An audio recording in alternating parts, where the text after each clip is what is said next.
하성군은 바로 중종의 서손이야. 하성군의 아버지 덕훈군은 중종의 서자로 7번째 아들이었어. 이 덕훈군의 셋째 아들이자 막내 아들이 바로 하성군이야. 그런데 이것만 보면 승계순위가 한참 먼데 어째서 인순왕후는 하성군을 지목했던 것일까? 그 이유는 조선왕조실록의 광해군 일기 중 선조의 행장을 참고하면 짐작할 수 있어. 앞서 명종이 제위 중에 외아들이자 적장자인 순혜세자가 12살에 요절하자 배다른 형제 덕훈군의 세 아들 하원군, 하릉군, 하성군을 자주 궁으로 불러 정을 주고 예뻐했다고 해. 어느 날 세 조카들에게 명종이 익성관을 써보라 하는데 위에 두 형제는 한 번씩 써보았지만 막내 하성군만은 군왕께서 쓰는 관을 어찌 신하가 쓸 수 있겠습니까? 하며 거절하자 명종이 이를 기특하게 여겼다고 해. 또 1565년의 어느 날인가 명종이 잠시 의식을 잃는 일이 있었어.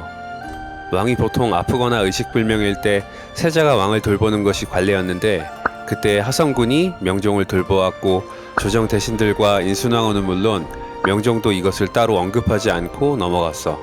이후 명종은 의식을 차리고 2년여를 더 재위하는데 그 기간 동안 공공연하게 하성군이 후계자로 여겨졌고 이후 인순왕후가 하성군을 후계자로 지목하며 하성군이 명종의 보위를 잇게 된 거지.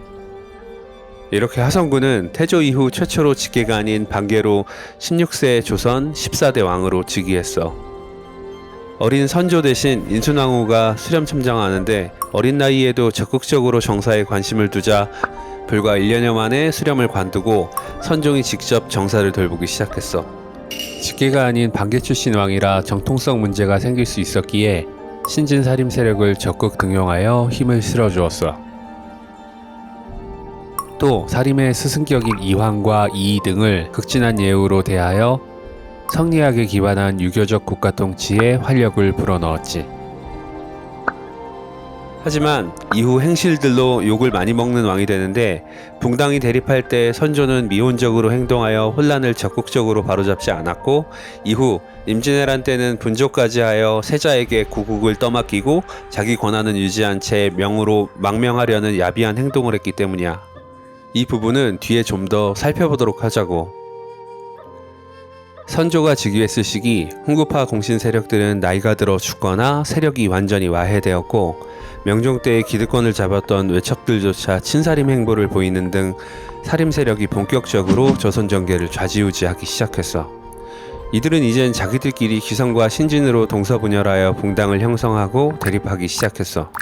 그 시작은 이조전랑 임명 문제에서 비롯되는데 동인 김효원과 서인 심의겸이 대립하여 두 당파 간의 갈등이 수면 위로 떠오르기 시작했지. 동인 서인 명칭은 김효원과 심의겸 두 사람의 집 위치에서 유래했는데 공궐을 기준으로 동쪽에 김효원의 집이 있어서 김효원 일파를 동인, 공궐 서쪽에 심의겸의 집이 있어서 심의겸 일파를 서인으로 부르기 시작했지. 이조전랑은 높은 고위직은 아니었지만 당시 사림들이 주로 활동하던 3사의 관리에 대한 인사를 좌우하여 공론 형성에 중요한 역할을 할 수 있는 자리였어. 인정받는 명망 있는 신진 관료가 임명되는 것이 관례였고 스스로 자기 후임자를 추천할 수 있었기에 사림의 동서 각 봉당 입장에서는 매우 중요한 자리였지. 1572년 퇴계 이황과 조식에게 사사받은 장원급제 출신 김효원이 이조정랑 자리에 발탁되는 논의가 이루어지는데 심의겸이 이를 반대했어. 이유는 김효원이 이전에 윤원영 집에 머물며 그와 친밀하게 지냈다는 것을 문제 삼았던 거야. 우리가 앞서 보았다시피 윤원영은 부정부패를 일삼다 명종 후기 퇴출되었던 자였기에 그런 나쁜 사람이랑 친하게 지냈으니 문제 삼을 만도 했지. 그럼에도 불구하고 2년 후인 1574년 김효원이 이조전랑 자리에 올랐어. 좀 더 시간이 흘러 김효원이 다른 보직으로 옮겨갈 때가 되자 이때 심의겸의 동생 심춘겸이 이조전랑 자리에 추천되었는데 이번엔 김효원이 앞장서서 심춘겸이 문정왕후의 동생인 외척 출신이라며 임명을 극렬히 반대하자 이에 김효원의 동인과 심의겸의 서인 간의 대립이 더욱 심해지기 시작했어. 이 두 무리가 매번 사사건건 맞서며 서로를 헐뜯자 결국 서인의 주축이었던 율곡이이가 나서서 서인들뿐 아니라 동인들까지 일일이 찾아다니며 분쟁을 조정하기도 했지. 이때 김효원과 심의겸은 서로 지방 한직으로 물러나며 봉당으로 말미암은 혼란이 다소간에 진정되는 듯 보였어. 그리고 시간이 좀 더 흘러 1580년의 어느 날 서인 심의겸이 예조판서로 갑작스레 중앙정치로 복귀하는데, 이에 동인들이 들고 일어나려는 조짐이 보이자 또다시 율곡이이가 나서서 이 혼란을 수습했어. 허나 그로부터 4년 후 1584년 봉당의 폐단을 막아보고자 동서로 고군분투하던 율곡이이가 세상을 떠나고 말았어. 이에 다시 동인과 서인은 서로 헐뜯으며 대립을 시작했지. 후대에 서인으로 분류되는 율곡이이는 사실 서인이라기보단 중립의 입장에서 동서 분쟁을 완화하려 많은 노력을 했었고, 그가 세상을 떠난 후에야 비로소 서인들의 사상적 축으로 여겨지기 시작했지. 성리학자이자 관료였던 율곡이 이율곡은 현세대 집회 5천원권의 모델이기도 한데, 이후 한국사에 손꼽히는 훌륭한 여성이자 이상적인 어머니로 여겨지는 그의 모친 신사임당의 초상이 5만원권 모델로 사용되게 되면서 세계 최초 모자 지폐 모델로 지금까지도 그 유명세를 치르고 있어. 허나 이렇게 유명한 율곡이의 업적에 대해서 누군가 물어보면 제대로 답변하는 사람이 많지 않은데, 쉽게 말해 그는 앞서 소개한 퇴계이황과 함께 조선의 사상적 축, 유교 성리학을 조선의 실정에 맞게 재정립했으며, 단순히 학문 연구뿐 아니라 실천적 학문을 중요하게 생각했으며, 그에 맞추어 당시 관료로 활동하며 많은 개혁을 추진했고, 사후에도 많은 사림들이 그에게 동조하며 그의 사상과 생각을 인용하기도 했어. 또 사망 1년여 전인 1583년 2월 병조판서로서 여진족 니탄계의 난을 진압하는 데 큰 공을 세우기도 했지. 특히 10만 양병설은 임진왜란을 대비한 이율곡의 해안으로 소개되곤 하는데, 사실상 선조 수정실록에 기재되어 서인 쪽 사림들이 이후 율곡이 추승을 위해 써넣었다는 이야기도 있고, 근래에 들어서는 10만 양병설을 그다지 비중 있게 다루지 않고 있는 실정이야. 1589년엔 동인 정열입이 모반을 일으키려다 발각되는 사건이 벌어졌어.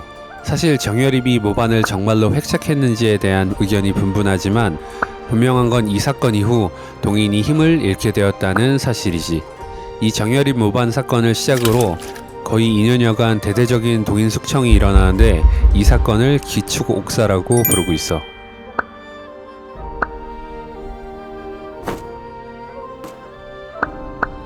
기축옥사 이후 동인의 모반을 평정한 우의정 정철의 서인 세력이 득세하는 듯했어. 어느 날 이사내가 당시 선조가 총애하던 후궁 인빈에게 사람을 보냈어. 이사내는 정철이 인빈과 인빈의 아들인 신성군을 죽이려 한다며 인빈의 입을 통해 선조에게 정철이 세자책봉으로 권력을 잡으려 한다며 음해하게 만들었어. 이런 사실을 몰랐던 서인의 수장 송강 정철은 동인 유성룡뿐 아니라 조정 대신 대부분이 신뢰하던 광해군을 세자로 책봉해야 한다 선조에게 청하였지. 이에 이미 인빈에게 들은 이야기가 있어 꿍에 있던 선조가 대노하며 세자 책봉을 경히 좌지우지하여 왕노릇을 하려 하는 것인가 라며 서인 정철을 귀양 보내고 휘하 서인 일파들을 한직으로 보내버렸어. 앞서 길게 말했지만 사실상 선조가 서인들이 득세하는 것을 견제하려 했던 거지. 선조가 서인들을 숙청하자 동인들이 득세하나 싶었지만 또 이들이 분열을 일으켜 이번엔 남북으로 나뉘어 남인 옹건파 유성룡과 북인 강경파 이산의 두 세력이 대립하며 당쟁이 계속되게 되었지. 이 와중에 서인 세력들도 언젠가 다시 정계를 휘어잡으려는 마음을 포기하지 않고 있었어. 이런 식으로 사분열되어 혼란한 조선의 바다에 저기를 들이온 배들이 떠오르는 해를 등지고 하나둘 나타나 조선 반도의 어두운 그림자를 들이우기 시작했어.